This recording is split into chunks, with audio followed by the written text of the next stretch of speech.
In today's video, I'm going to be doing a long-term review of my Kranzle K10 pressure washer. So I've had this machine for over 18 months now, and I did initially do a review of this on my main channel, giving my first impressions and also talking through the specifications and performance. So I won't be talking about those things quite as much in this video, and instead be focusing on the things that I've noticed after using it for quite a while. So this is quite an expensive machine, which costs between sort of £750 and £850 depending on the accessories that you go with and where you purchase it from. So if you found this video without watching my initial review, then I will pop a link to that in the description so you can get as much information on it as possible before making a purchase.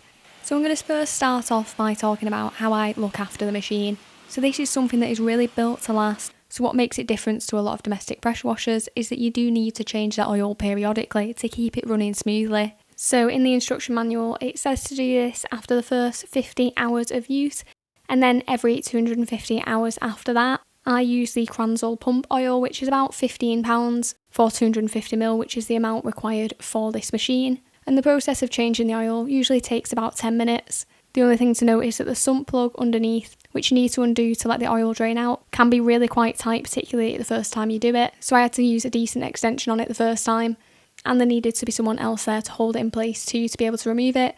But after the first time, it's pretty easy to do. If you don't do this oil change periodically, then you obviously run risk of damaging the machine. So just be mindful if you do purchase one that you are going to have to do a little bit of maintenance. There is also a little filter on the water inlet that I do like to check frequently as well, just to make sure that there's no debris trapped in here too. And then you can send this off to get fully serviced. So where I purchased it from, which is Kranzle Aquaspray in Warrington, so they will strip the machine down and fully service it. So it's not something you necessarily have to do yourself either. There are also a few things that I do before actually setting up and using the machine to make sure that it runs properly. So first off, I start by connecting the pressure washer gun and the hose, and then my hose that comes from the tap, I do just turn that on for about sort of 30 seconds before connecting it to the machine to check that there aren't any air bubbles. Then I connect it and pull the trigger on the pressure washer gun to again check for any air bubbles that are running through that system. And then finally I will connect it up to the power, and I'll hold that pressure washer gun trigger down when I'm turning that switch on the machine at the back to take the strain out of it. There are also a few things that I do when I'm turning off the machine. So I first start by turning it off at the switch at the back and then pull the trigger to release any pressure. I then disconnect both the pressure washer hose and my mains hose, and then I turn on the machine for a couple of seconds just to splutter out some of that residual water. It's not going to get rid of everything, but it is still useful to do. And then also when I am storing this in winter, I will keep it inside the house if it looks like the temperatures are going to get close to or below freezing, as I don't want any water freezing and expanding inside the machine. So in terms of the accessories that it did come with, I had the option of going with the longer or the shorter Kranzle gun. Now I went with a longer one because I do have a stubby gun that I use instead, so I didn't think there was too much point in me having two guns of the same length. Personally though, I don't use the Kranzle gun. The main reason being is that I prefer the design of my MTM SGS 35. It's just a little bit less bulky feeling, and also it does not have the same quick release fittings that I normally use. So on the MTM gun, it has that standard 1/4 inch quick release system that most snow foam cannons and nozzles come with, whereas on the Kranzle gun it has a D12 quick release system instead. So just be mindful if you are using existing 1/4 inch connections, then those Kranzle stock guns aren't going to be suitable unless you're going to be using some kind of adapter. The hose though that the machine comes with is brilliant. It is a steel braided rubber hose, and I personally went for the 20 metre one, and it's really good quality and doesn't have a tendency to kink up. One thing however that does bug me about this compact machine is that it doesn't have an integrated hose reel. This is obviously to be expected with this kind of machine, but I did find it a little bit irritating having to wind that back up again every time I used it. So what I did is went and purchased an MTM hose reel, and I did get it from Kranzle Aquaspray as well, and I do have a separate review of this if you are interested in this product as well. But this obviously means that it's a lot easier for me to pack away after I've used the machine, and I just wall mounted this in my garage. Obviously if you plan on moving the machine about, then this might not be the most suitable option, as you're not going to want that hose reel attached to a wall.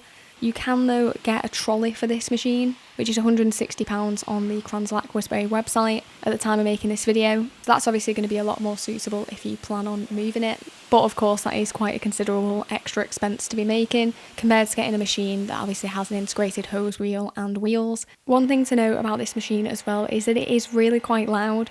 It measures at 90 decibels, but it's a pretty high pitched sound. So when I'm using this, what I tend to do is shut my garage door most of the way, just leaving a little bit of a gap at the bottom obviously for the hose to come out, and that blocks off a lot of the noise. I'm able to do this because I have an electric roller door. If you've got an up and over door, then it's probably going to be a bit more of a pain. Because the water flow is very, very high with this pressure washer though, it's 10 litres per minute, it does actually mask the sound of the motor quite a bit when it's in use. The sound of the water coming out of the pressure washer is definitely a lot nicer than hearing a motor. And even though it's a loud machine, I don't find it particularly irritating, and I haven't had any complaints from anyone else about it. I certainly find it less of an annoying noise compared to my neighbours' Karcher pressure washers, which have a lower flow rate and still quite a loud motor, so you can definitely hear that across the road, whereas with this you really only tend to hear the water flow. Another thing to keep in mind if you do purchase this machine is that it is really quite heavy. So it is 23 kilos, so you can lift it and move it about. However, it is reasonably awkward to do so, particularly as I'm quite small. I've moved a couple of times since I purchased this machine. Where I initially used it, I barely had to move it, so I didn't really notice this as a problem. However, after I moved for the first time, I had to move this machine quite a lot to where I was using it, and I did find it quite difficult. Now where I'm using it, I pretty much just leave it in place, so it's not a problem.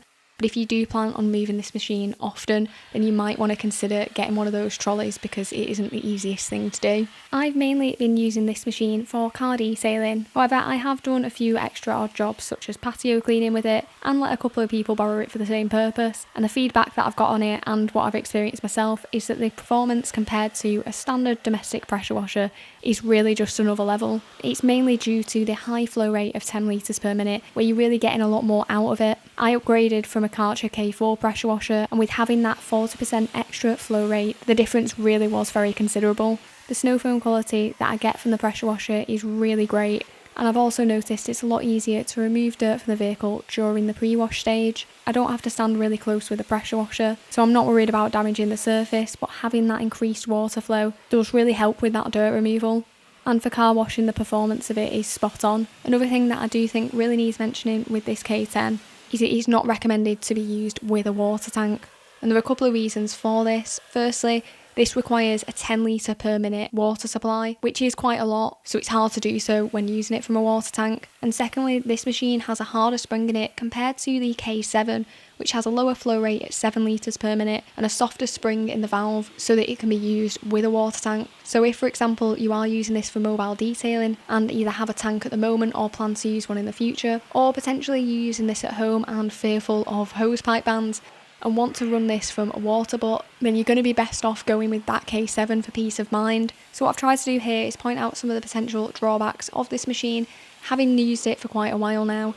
However, what I will say is that I do still think it's an incredible machine, and I am very, very glad I purchased it. I have no trouble whatsoever recommending it to people, and the performance that you get from it and the quality of it is just top notch. Of course, it is an expensive machine, so if you're just washing your own car a couple of times a month with it, then yeah, this probably isn't going to be the best investment. However, if you're using it frequently, or you're just sick of purchasing cheaper pressure washers and then breaking in a year, and you want something that's going to last, then this is going to really suit you. If you have managed to find this video before watching my original review that's going to take you through the specifications a bit more, along with a little bit of an explanation of the other models that are available in this portable lineup and which to go for based on your requirements, then I will pop a link to that video in the description so your purchase can be as informed as possible. If you have enjoyed this video though, it would be brilliant if you could drop it a like, and thanks for watching.